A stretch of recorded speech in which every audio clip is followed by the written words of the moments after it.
깨끗하고 좋은 환경 속에서 함께 예배를 드릴 수 있습니다. 너무나 감사합니다. 모든 것이 하나님의 은혜이고 또 함께 동참해 주시는 여러분들의 그 섬김 때문에 가능하다고 생각합니다. 앞으로도 우리 교회가 더 좋은 교회로 도약할 수 있는 밑거름이, 첫 걸음이 되어졌다고 저는 생각합니다. 저는 오늘 우리 교회가 어떻게 하면 더 좋은 교회가 될 수 있을까 생각하면서 오늘 제목을 5,000명을 먹이는 사람이란 제목으로 말씀을 전하려고 합니다. 어떤 성도가 되어야 합니까? 5,000명을 먹이는 사람이 되어야 합니다. 어떤 교회가 되어야 합니까? 5,000명을 먹이는 교회가 되어야 합니다. 하나님이 이 땅 가운데 교회를 세우신 목적이 무엇이냐면 5,000명 먹이는 교회가 되라고 세우신 겁니다.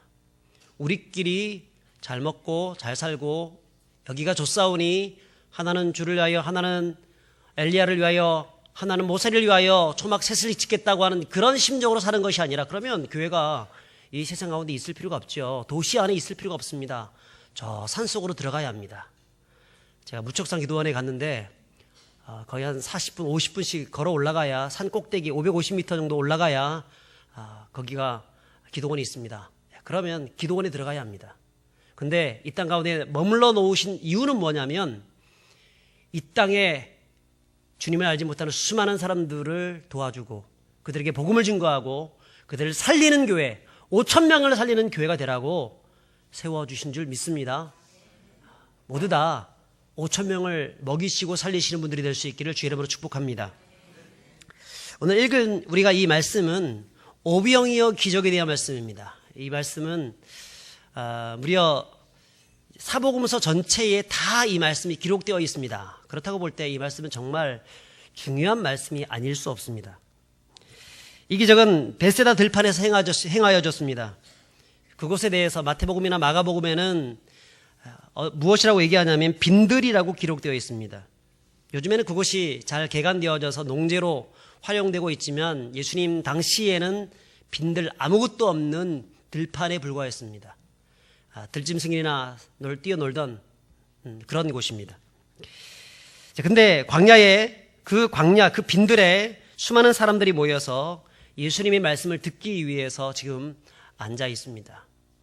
오늘 숫자를 보니까 몇 명이라고 했습니까? 10절에 수가 5,000명쯤 되더라. 이때 이 숫자의 개념은 우리가 알고 있는 숫자가 아니라 남자만 20세 이상 된 남자만 5,000명입니다. 자, 그러면 남자만 무슨 남자 군중 대회입니까? 아니잖아요. 예수님이 복음이 남자에게만 증거된 것입니까? 어른에게만 증거된 것입니까? 아니잖아요. 예수님은 어린 아이들에게도, 노인들에게도, 여자들에게도 복음을 들고 나가셨습니다. 그러므로 5,000명이 아니라 최소한 15,000명, 20,000명, 그런 사람들이 여기에 모여졌다는 것입니다. 이 몰려든 큰 무리를 보시고 예수님이 참 쉴 틈 없이 말씀을 전하시고 병자들을 고치십니다. 자, 그러다 보니까 어느덧 저녁쯤이 되었습니다. 이제 저들에게 저녁쯤이 되니까 여기저기서 배가 고파가지고 허기져서 들판에 사람들이 335 막 들어놓고 막 힘들어하는 겁니다. 그것이 눈에 밟혔습니다. 예수님 눈에 밟혔어요. 제자들은 그 모습을 보면서 예수님, 마가복음에 보게 되면 그런 말씀합니다. 예수님, 저들을 빨리 마을로 보내십시오. 보내서 거기서 사 먹을 수 있도록 해야 될 것 같습니다. 라고 얘기하자 예수님이 그들을 목 잡는 양같이 유리방황하고 있는 그들을 보면서 그럴 수 없었습니다. 그래서 오늘 본문에 우리가 읽었던 것처럼 물고기 2마리와 떡 5개를 가지고 오병이어 기적을 행하시고 그들을 먹이셨다라고 하는 것이 오늘 말씀입니다. 저는 이 과정에서 3명의 인물에 대해서 여러분과 함께 말씀을 찾아보면서 같이 말씀을 나누기를 원합니다. 3명의 인물이 나오는데 첫 번째 인물이 누구냐면 빌립이라는 사람입니다. 빌립. 예수님은 무리들을 먹을 것이 없어서 굶고 있게 되자 제자들을 불러서 그들에게 묻습니다. 특별히 빌립을 향해서 묻습니다. 우리 5절 같이 읽어보겠습니다. 시작. 예수께서 눈을 들어 큰 무리가 자기에게로 오는 것을 보시고 빌립에게 이르시되 우리가 어디서 떡을 사서 이 사람들을 먹이겠느냐 하시니, 성경에 보니까 예수님이 6절에 보니까 빌립을 시험하기 위해서 그랬다라고 말씀을 하고 있습니다. 빌립을 시험코자 하심이라. 빌립은 그것도 모르고 자기에게 기회가 왔다라고 생각했는지 모르겠지만 7절에 보니까 각 사람에게 조금씩만 받는다 할지라도 200데나리온이 부족할 정도입니다 라고 얘기합니다. 여러분, 한 데나리온이 얼마인 줄 아시죠? 하루의 노동자의 품삯입니다. 요즘 하루 노동자는 어느 정도 받죠? 시간당 요즘 최저임금이 한 7,000 얼마 정도, 그럼 8,000원 이 정도 되지 않습니까? 그러니까 조금 더 한다고 쳤을 때, 한 10,000원으로 쳤을 때, 한 8시간 정도 일한다고 봤을 때 한 8만 원 정도, 한 10만 원 정도, 그 정도 받을 수 있다고 생각합니다. 자, 그러면 200데나리온이라고 하면 요즘 한 어느 정도 되죠?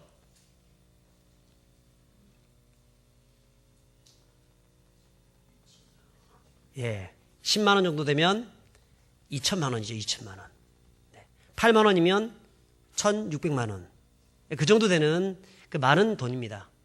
그러니까 그렇게 많지 않는 사람, 봉급을 많이 받지 않는 사람의 1년치 연봉쯤 되는 그런 액수입니다.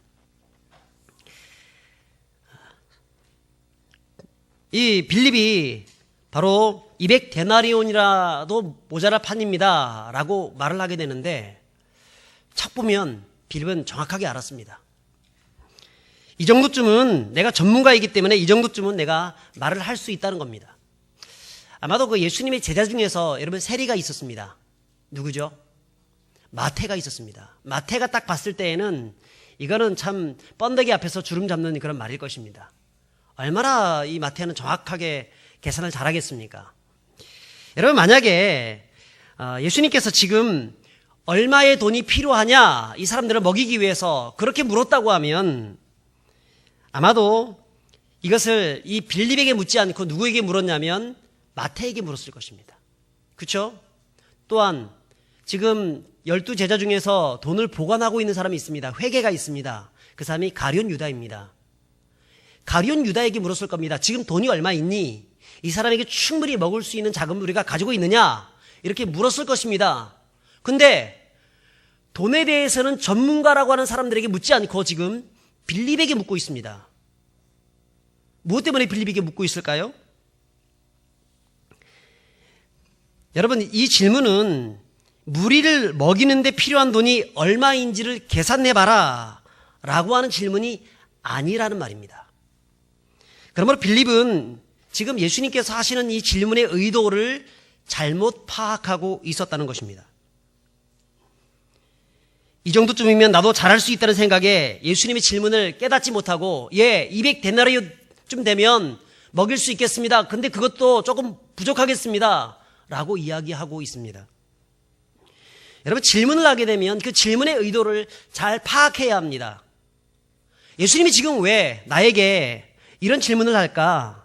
우리가 어디 가서 이 떡을 사서 이 사람들을 먹일 수 있겠느냐? 이런 질문을 할까? 이 질문의 의도를 바로 파악하고 그것에 대해서 정확한 답변을 해줄 수 있어야 합니다. 선생님이 이 시험을 출제를 할 때 출제자의 의도를 잘 파악해야 합니다. 파악하지 못하면 엉뚱한 답을 써서 내는 겁니다. 아무리 답을 많이 쓰고 답안지 전체에 빽빽하게 쓴다 할지라도 어떻습니까?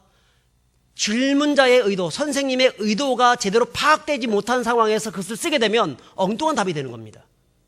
아무리 멋진 말을 써도 그 답이 아닌 것입니다. 한 줄을 쓴다 하더라도 출제자의 정확한 의도를 알고 쓰게 되면 그것이 정답이 되는 겁니다. 그런데 지금 빌립은 예수님이 나에게 왜 이런 질문을 하고 있는지에 대한 의도를 파악하지도 못하고 이 기회에 어쩌면 나도 지금 계산 잘하는 사람인데 이 기회에 내가 한번 회계 자료 한번 찾아해 보겠다 이런 마음으로 가지고 했는지도 모르겠지만 그는 엉뚱한 대답을 하고 있는 겁니다. 200데나리온쯤 되면 혹시나 이 사람들을 먹을 수 있을지 모르겠습니다. 좀 부족할 수 있을 것 같습니다. 그렇게 얘기하고 있는 것입니다. 그러니까 주님의 마음을 결코 흡족하게 하는 말이 아니었다는 것입니다. 여러분, 우리가 하나님 앞에서도 마찬가지입니다. 하나님이 우리에게 말씀하실 때 그 말씀의 의도를 정확하게 파악하는 것이 중요합니다. 전후 문맥을 정확하게 파악해가지고 성경을 읽는 것이 중요합니다. 한 절만 딱 읽어놓고 야 이것이 축복의 말씀이다, 한 절만 읽어놓고 야 이것은 저주의 말씀이다, 그렇게 얘기하는 것이 아닙니다. 한 절만 붙잡으면, 그런 앞뒤 전후 문맥 없이 그것만 자꾸 붙잡고 살아가게 되면 자칫 잘못하면 이단의 밥이 될 수 있습니다. 성경 전체를 아는 것이 중요합니다. 그래야 주님의 질문의 의도를 파악할 수가 있는 것입니다. 자, 그러면 여러분, 예수님이 무엇 때문에 지금 빌립에게 이런 질문을 하고 있는 것일까요? 그것은 똑바로 보라는 겁니다. 먼저 보라는 것입니다. 그리고 난 다음에 믿으라는 것입니다.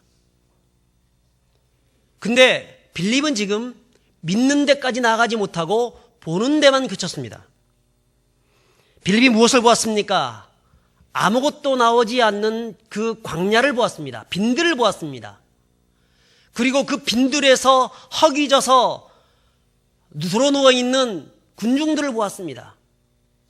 그 군중들을 바라보면서 혹시나 내 호주머니에 돈이 있는가 봤더니 빈털털입니다. 하나도 없는 것을 또 보았습니다. 그리고 돈이 있다가 할지라도 그곳에서 사 먹을 수 있는, 그리고 저 사람들 중에서는 돈이 있는 사람들이 있을 텐데 뭐 사 먹을 수 있는 그런 가게가 있는가 찾아봤는데 그것도 없습니다. 아무것도 보이지 않습니다. 눈에 보이는 게 없는 그야말로 빈털터리인 그 현장을 보았다는 겁니다. 그래서 그런 비참한 현실을 보면서 그는 200데나리온의 떡을 가지고도 부족할 판입니다 라고 말을 하고 있다는 겁니다. 결국은 예수님의 그 질문 앞에서 어떤 답을, 어떤 결론을 내릴 수밖에 없느냐면 불가능합니다, 안 됩니다, 이것 가지고 안 됩니다, 우리 회계장부에 돈 다 떨어졌습니다, 우리 이것 가지고는 결코 어떤 역사도 일으킬 수가 없습니다, 5,000명 먹일 수 없습니다, 그렇게 얘기하는 것입니다. 여러분, 현실을 정확하게 본다고 해서 정답을 말할 수 있는 것은 아닙니다. 현실을 정확하게 보면 진단할 수는 있겠지만 진단을 잘한다고 명의가 되는 것은 아닙니다. 진짜 명의가 되기 위해서는 그 현실, 그 현상 너머에 있는 것들을 보아야 합니다. 그게 명의입니다. 다른 사람들이 보지 못하는 세계에 대한 눈, 그것이 있어야 합니다. 그것을 성경에는 믿음의 눈이라고 합니다. 믿음의 눈으로 우리가 보지 못하는 세계를 볼 수 있는 자가 되어야 합니다. 여러분, 중국에 그 명의 중에 명의라고 알려져 있는 중국 춘추 전국 시대의 편작이라는 사람이 있습니다. 여러분, 편작, 화타 이런 말들을 많이 들어보셨죠? 이 편작은 거의 죽은 사람도 살려낸다 할 정도로 대단한 뛰어난 의사입니다. 그에게 형이 둘이 있었는데 그 두 사람도 다 의사였습니다. 그것도 훌륭한 의사들이었습니다. 그래서 위나라의 왕이 이 편작을 불러가지고 물었습니다. 너의 둘이 형이 있는데 그 세 형제 중에서 누가 제일 의술이 뛰어나냐 이렇게 물어봤습니다. 그랬더니 편작이 제일 뛰어난 의사는 큰 형이 제일 뛰어나고 그 다음에 둘째 형이고 제가 제일 모자랍니다 이렇게 얘기를 했다는 거예요. 그러자 위나라 왕이 아니 사람들은 네가 제일 뛰어나다고 얘기하고 있는데 무슨 말이냐 그랬더니 이 편작이 큰 형님이 제일 뛰어난 이유는 형님은 상대방이 아픔을 느끼기 전에 그 말소리를 듣고 얼굴빛만 보아도 장차 어떤 병이 생길 것인지를 잘 알아가지고 그 병이 생기기도 전에 신통방통하게 조치를 내려가지고 병이 생기지 않도록 만들어준다는 겁니다. 그리고 둘째 형이 그 다음 뛰어난 것은 둘째 형님은 환자의 병세가 미미한 상태에서 그 병세를 미리 알려주고 초기에 환자를 미리 치료해 주어서 더 이상 병이 진행되지 않도록, 그래서 아프지 않도록 병을 낫게 해주는 그런 실력을 가지고 있기 때문에 그 다음 둘째 형입니다. 근데 저는 두 형에 비해서 재주가 모자라가지고 병을 초기에 알아보지도 못하고 환자의 병을 다 커지고 난 다음에 거의 죽을 쯤 되었을 때, 고통이 심해지고 신음소리가 나기 시작했을 때 그때 진맥을 잡아보고 그때 약을 써보기도 하고 살을 도려내어서 수술을 해서 살려냅니다. 그래서 사람들이 그런 행위를 보고 자기가 정말 어려울 때 큰 병 고쳐주었다고 해서 나를 그렇게 명의라고 이야기하고 있습니다. 그렇게 말을 했다는 겁니다. 여러분, 편자기가 했던 말의 의도가 무엇입니까? 진짜 명의는 현상만 보는 사람이 아니라 그 현상 너머에 있는 것을 보는 사람이 진짜라는 겁니다. 성도는 어떤 사람들입니까? 내 앞에 있는 어떤 문제가 있을 때 그 문제만 바라보는 사람이 아니라 문제 건너편에 계신 하나님을 보는 사람입니다. 그 문제의 근본적인 원인이 무엇인지를 정확하게 보는 사람입니다. 여러분, 성도는 세상 사람들과 다른 것이 바로 천국을 볼 수 있기 때문에 다른 것입니다. 믿음의 눈으로 열려져 있기 때문에 다른 것입니다. 믿음은 바라는 것들의 실상이요 보지 못하는 것들의 증거이니 선진들이 이로써 증거를 얻었느니라. 여러분, 믿음은요 보지 못하는 것을 보는 눈, 그게 믿음이에요. 여러분, 그럼 믿음을 가지시는 분들이 될 수 있기를 주 이름으로 축복합니다. 주님은 믿음을 기뻐하십니다. 하나님이 어떤 우리에게 믿음의 선물을 주시는데, 여러분, 하나님 앞에 믿음의 선물을 더해달라고 기도하는 분들이 될 수 있기를 바랍니다. 믿음이 없이는 기쁘시게 못하느니 하나님께 나아가는 자는 반드시 그가 계신 것과 그가 또한 자기를 찾는 자들에게 상 주시는 이심을 믿어야 할지니라. 그 한 절만 하더라도 믿음 계속 믿음에 대해서 말씀하지 않습니까? 믿음이 중요한 것입니다. 성도는 이 세상의 것에 너무나 집착해 있으면 결코 천국을 볼 수가 없습니다. 믿음의 세계를 볼 수 없습니다. 우리의 보이는 모든 것들은 보이지 않는 것들을 보지 못하게 만드는 그런 현상적인 것들입니다. 그것에 집착하면, 보이는 어떤 우상을 쫓아가게 되면 우리는 보이지 않는 세계를 잃어버린 자가 되고 마는 것입니다. 그러므로 그 보이는 현상이 있다고 하더라도 그 보이는 현상의 너머에 있는 그리스도를 바라보는 분들이 될 수 있기를 축복합니다. 자, 그 다음 두 번째 사람은 누구냐면 안드레입니다. 안드레. 우리 8절과 9절을 같이 읽어보겠습니다. 제자 중 하나 곧 시몬 베드로의 형제 안드레가 예수께 여짜오되 여기 한 아이가 있어 보리떡 5개와 물고기 2마리를 가지고 있나이다. 그러나 그것이 이 사람에게 얼마나 되겠사옵나이까. 이렇게 빌립이 자기의 머리에 의지해서 엉뚱한 대답을 하고 있을 그때에, 바로 그때 발빠르게 움직였던 사람이 있었습니다. 안드레입니다. 빌립은 머리가 굉장히 빠른 사람입니다. 근데 머리만 굴릴 줄 알고 말은 잘하는데 움직이지 않는 사람이었습니다. 탁상 공론은 잘하는데 뭔가 행동하지 않는 사람이었습니다. 그런데 그거에 비해서 안드레는 어떤 사람이냐면 그런 말씀이 딱 들려지자마자 바로 움직입니다. 바로 현장으로 들어가 봅니다. 현장에 어떤 문제가 있는지, 무엇이 문제인지, 어떻게 하면 해결점들이 있는지 하나하나 조목조목 조사를 해나가기 시작합니다. 여러분, 성공하는 사람들은 어떤 사람들이냐면요, 말만 앞서는 사람은 성공할 수가 없습니다. 탁상 공론하는 사람 치고 뛰어난 사람이 없습니다. 제가 지금까지 공무원 중에서, 죄송합니다, 공무원 여기 계시지만 공무원 중에서 정말 성공적인 사업가로 변신했다는 사람들 거의 못 봤습니다.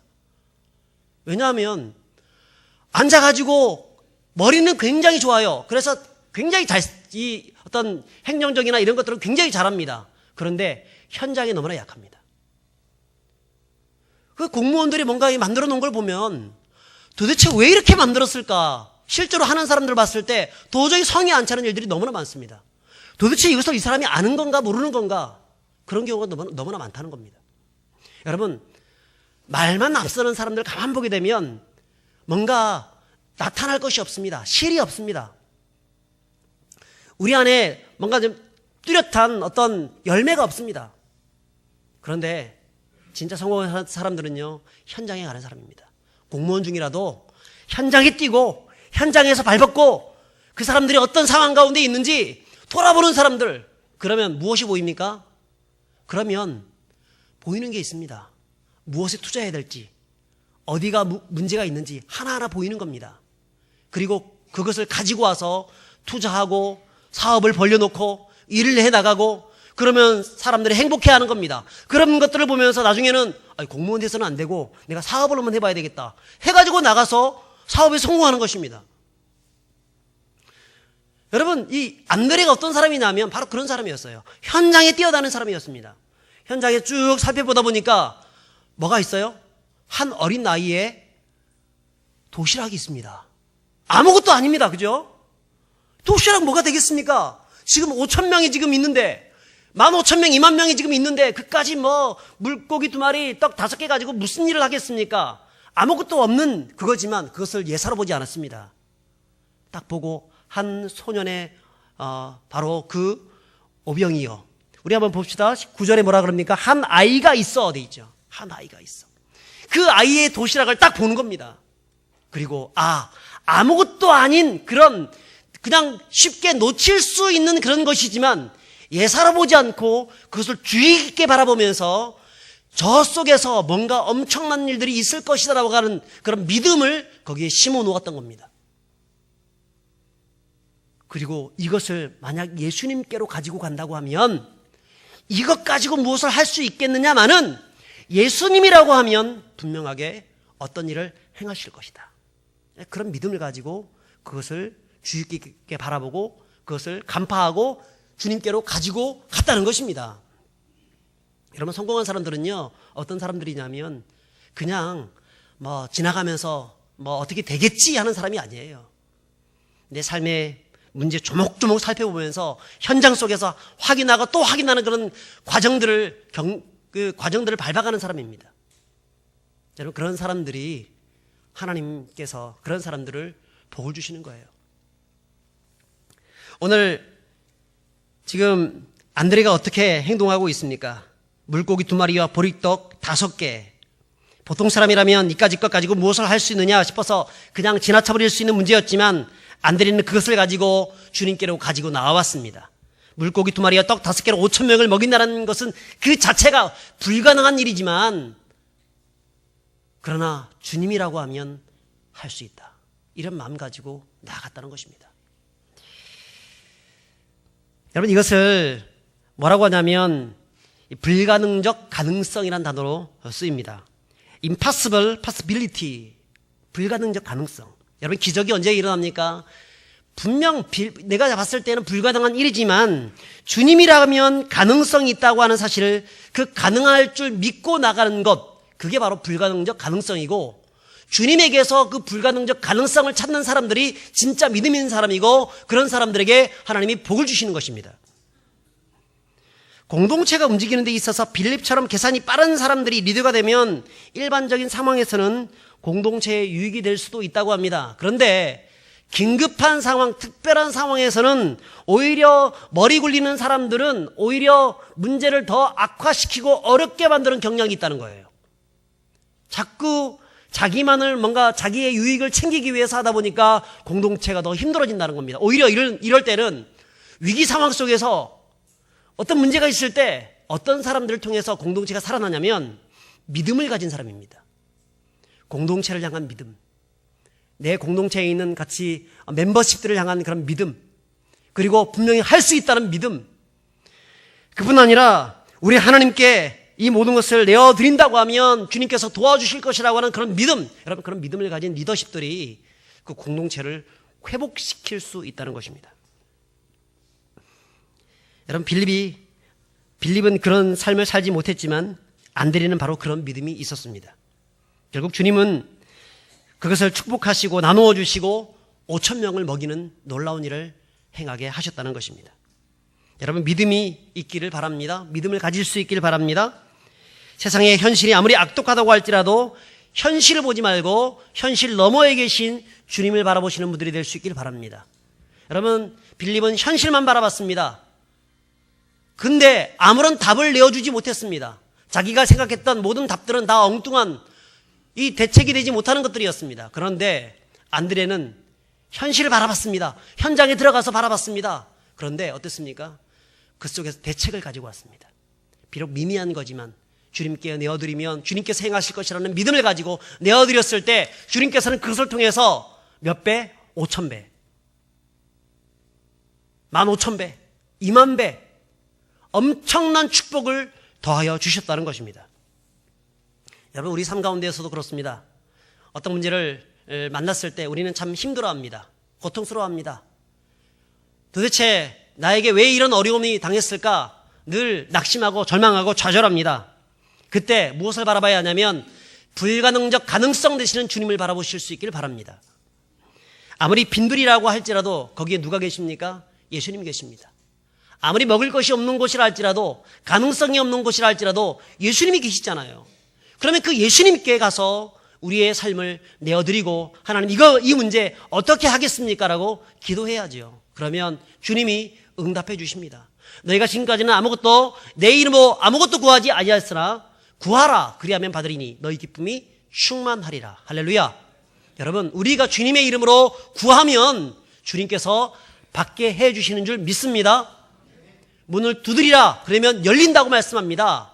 여러분, 두드리지 않기 때문에 열려지지 않는 것입니다. 주님을 찾지 않기 때문에 주님께서 아무런 일도 행하지 않는 것입니다. 너의 믿음대로 받을 것이니라 주님께서 말씀합니다. 우리의 믿음대로, 우리가 믿음이 있으면 주님께서 그 믿음에 따라서 보이지 않는 세계를 믿는 믿음이 있으면 그 믿음의 분량만큼 더해 주시지만, 설마 되겠냐라고 하면 진짜 설마 안 되게 만드시는 것입니다. 그러므로 여러분, 우리는 어떤 상황을 보지 말아야 합니다. 군중을 보지 말아야 합니다. 빈들을 보지 말아야 합니다. 내가 돈이 있다 없다 이걸 보지 말아야 합니다. 여기 먹을 것이 살 곳이 있다 없다 보지 말고 무엇을 봐야 하냐면 주님을 봐야 합니다. 예수 그리스도를 봐야 합니다. 불가능적 가능성 되시는 주님을 바라보실 수 있길 바랍니다. 그러면 안 될 것도 되게 하십니다. 주님, 나의 삶을 선하게 인도하여 주옵소서. 지금 내 삶이 지금 어렵고 힘들지만 이제 주님 바라봅니다. 주님 도우시고 역사하시고 하늘의 신령한 능력을 더하여 주십시오. 그렇게 기도하실 수 있기를 주의 이름으로 축복합니다. 그래서 온전히 주님께 우리 삶을 전적으로 의탁함을 통하여서 주님의 놀라운 은혜를 경험하시는 분들이 될 수 있기를 주의 이름으로 축복합니다. 우리 마지막으로 살펴볼 사람이 누구냐면 어린 아이입니다. 어린 아이.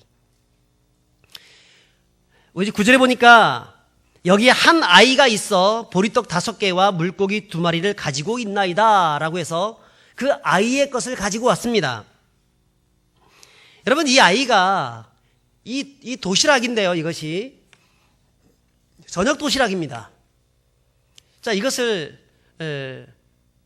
이 엄마가 이것을 싸주었을 때 어떤 마음으로 싸주었을까요? 너 가서 맛있는 거 꼭 먹고 너 더 늦지 않도록 해서 집으로 돌아와라, 이런 마음 가지고 그걸 싸줬겠죠. 아니면 어쩌면 그곳에서 같이 엄마가 또 있었을지도 모르겠습니다. 엄마 아빠가. 그런데 안드레가 찾아가가지고 이렇게 돌아보는 동안에 한 아이의 도시락이 있는 것을 보고 그것을 달라고 했겠죠. 근데 이 어린 아이가 이것을 주었겠습니까? 안 주었겠습니까? 주었겠습니까? 안 주었겠습니까? 안 주었겠습니다 라고 얘기하시는 분들이 있을 수 있습니다. 왜냐하면 어린 아이들은 안 주려고 하는 그런 특성이 있잖아요. 그렇죠? 근데 제가 봤을 때는 이것을 기꺼이 주었을 거라고 생각합니다. 왜냐하면 이 아이는 지금 하나님의 말씀을 들은 사람이에요? 안 들은 사람이에요? 들은 사람입니다. 예수님의 말씀을 들은 사람입니다. 그렇기 때문에 그 예수님의 말씀을 듣고 감동을 받은 사람입니다. 만약 감동받지 않은 사람이라고 하면 그 밤늦게까지 있겠습니까? 없잖아요. 그냥 아무것도 아니네 해가지고 집으로 돌아갈 것입니다. 근데 이 사람들은 지금 밥까지 먹기 위해서 거기에 남아있다는 이유는 밥 먹고 난 다음에 또 뭐 하겠다는 거예요? 말씀을 또 듣겠다는 얘기입니다. 그러니까 이 아이조차도 지금 도시락을 지금 까먹는 이유는 예수님의 말씀을 듣고 또 은혜 받겠다는 그런 마음들도 있었다는 거예요. 그렇기 때문에 안드레가 와서 그 도시락 하나를 요구했을 때 기꺼이 그것을 주었겠죠. 그런데 어떤 마음으로 주었을까요? 여러분, 이것을 좀 기억했으면 좋겠어요. 아마도 이 어린아이는요, 이 도시락 하나 준다고 해가지고 지금 5,000명 다 먹일 수 있다라고 생각을 했겠습니까? 안 했겠습니까? 그것은 할 턱이 없습니다. 거기 있는 누구도 5,000명을 먹이는 그런 기적을 생각조차 안 했습니다. 이 아이도 이것을 내놓을 때는요, 이것 가지고 5,000명 먹일 것이라는 생각들을 한 번도 해본 적이 없습니다. 그러면 누구를 위해서 이거 드렸을까요? 예수님 위해서 드린 거예요. 지금 예수님이 지금 하나님의 말씀을 증거하고 난 다음에 배가 고파요, 안 고파요? 고프잖아요. 예수님이 배가 고픈 상황입니다. 그래서 어린아이가 생각했을 때, 아, 나도 이렇게 배가 고픈데 저렇게 하나님의 말씀을 열심히 증거했는데 얼마나 배가 고플까? 이런 마음이 드는 거죠. 이것은 굉장히 인지상정입니다. 그래서 아, 예수님이 이 도시락을 드신다고 하면 참 좋겠다, 이런 마음 가지고 예수님께 그것을 접대용으로 드린 겁니다. 자기는 좀 배고프다, 그렇게 드린 거예요. 그러니까 주님이 그 마음을 받으신 거예요. 여러분, 기적은 언제 일어나냐면, 기적은 많은 것을 드린다고 해서 기적이 나타나는 것이 아니라 우리의 마음을 드려야 기적이 나타나는 거예요. 내가 가지고 있는, 내가 좀 손해를 보고 내가 좀 어려움 당한다 할지라도 이것 가지고 저 사람이 살아날 수만 있다고 하면 내가 기꺼이 이를 드리겠습니다라고 하는 마음을 가지고, 쓰다가 남는 떨거지 이런 걸 드리는 게 아니고요. 내가 가지고 있는, 그래서 내가 먹어야만 내가 살 수 있는 그런 것들, 여러분, 그런 것을 주님을 위해서 기꺼이 드릴 때, 액수는 중요한 게 아닙니다. 여기서 액수는 200데나리온이 있다고 하더라도 그거 가지고 그냥 5,000명 먹었을 거고요.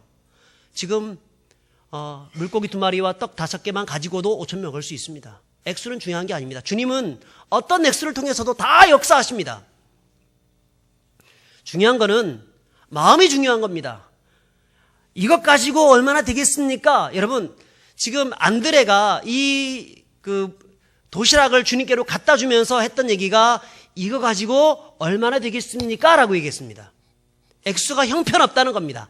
이거 가지고 안 될 수 있지만 그래도 주님께로 갖다 줬다는 얘기는 주님에 대한 그 불가능적 가능성을 믿었기 때문에 그런 거고, 이 어린아이조차도, 어린아이는 조금 다른 관점이었죠. 예수님께 그냥 예수님이 접대하고자 하는 순수한 마음 가지고 그것을 드린 거예요. 그랬더니 주님께서 그 마음을 받으시고 기적을 행하신 것입니다. 여러분, 우리 삶 가운데에서 우리의 것을 주님의 손 안에 내어드리기 시작했을 때 주님께서 역사하십니다.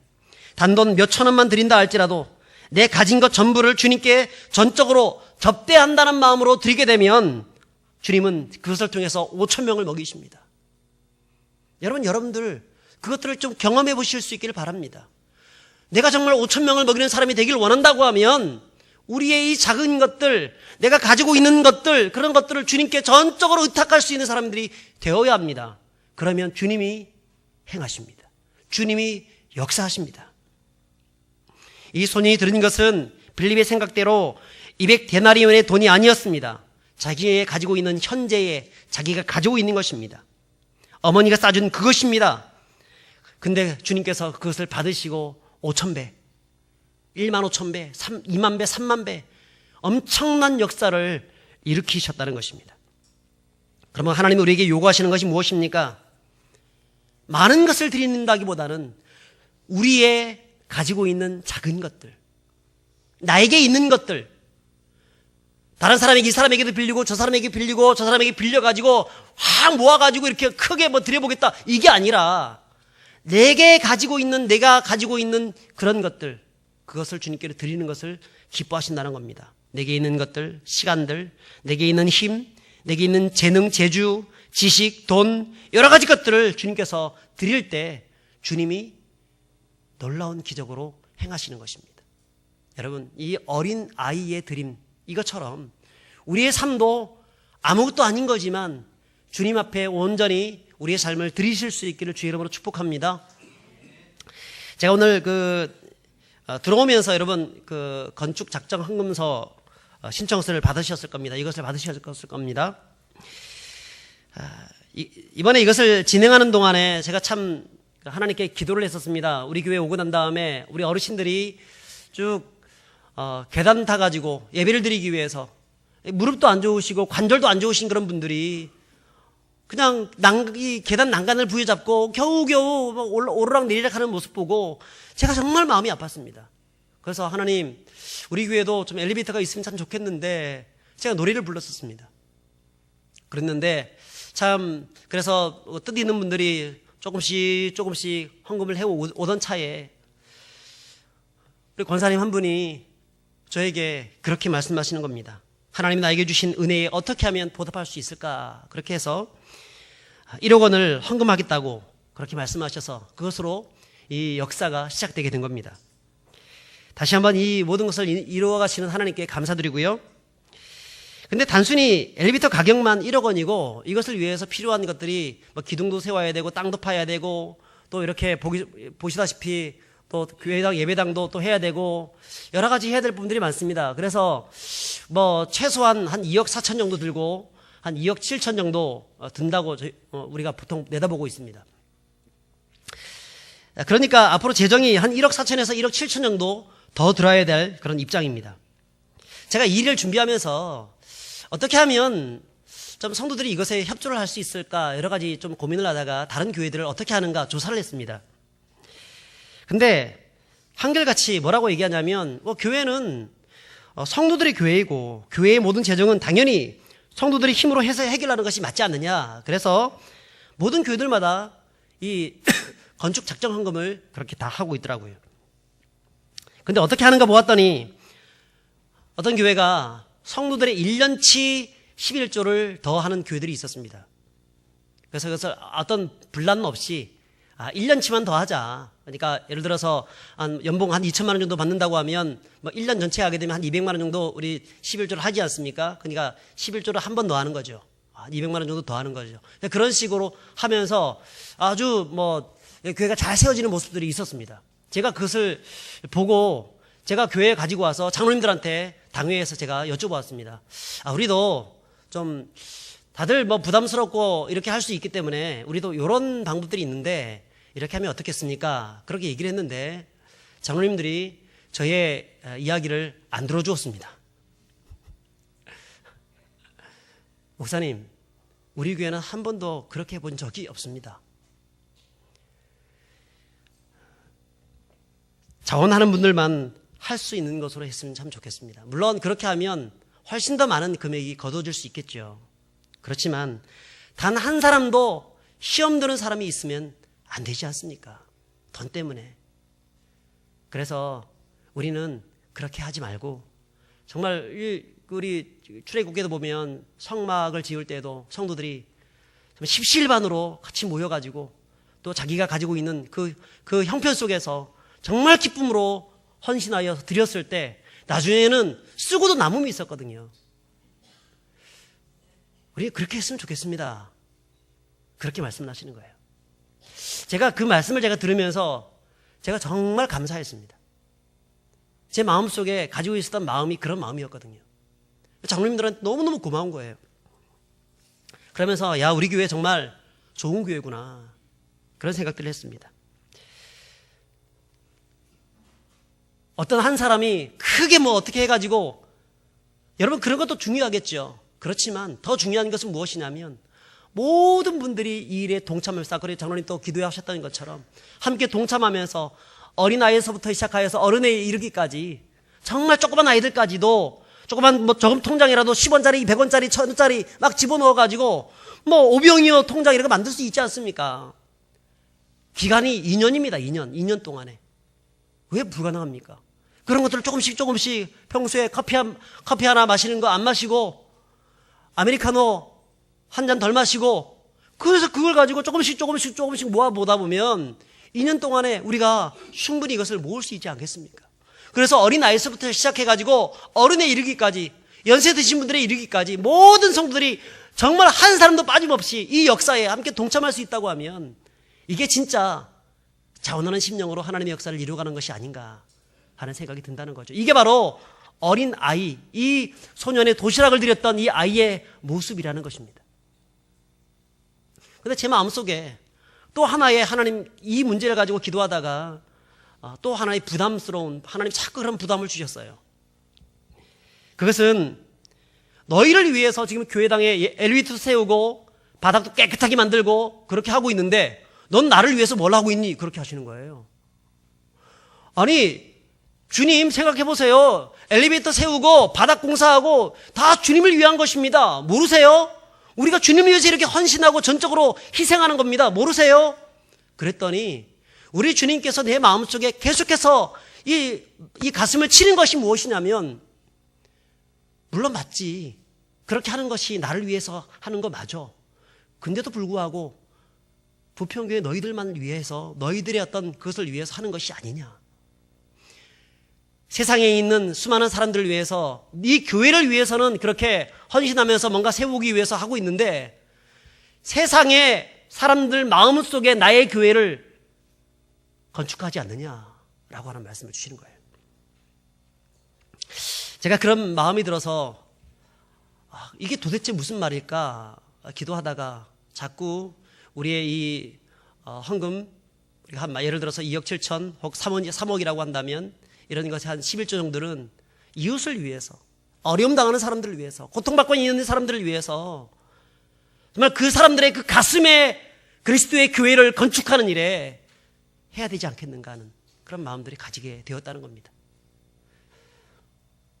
그리고 오늘 이 말씀을 제가 묵상을 하다가 깜짝 놀란 게 있었습니다. 왜냐하면 우리 12절과 13절 같이 읽어보겠습니다. 시작. 그들이 배부른 후에 예수께서 제자들에게 이르시되 남은 조각을 거두고 버리는 것이 없게 하라 하시므로 이에 거두니 보리떡 5개로 먹고 남은 조각이 12바구니에 찼더라. 12바구니에 찰 정도로 많이 남았는데 왜 이것을 버리는 것이 없도록 하라고 했을까? 그냥 나머지는 쓰레기 처분해버려도 될 텐데 왜 그렇게 했을까? 저들이 원대로 다 주고 난 다음에 12바구니까지 남았습니다. 왜 그랬을까?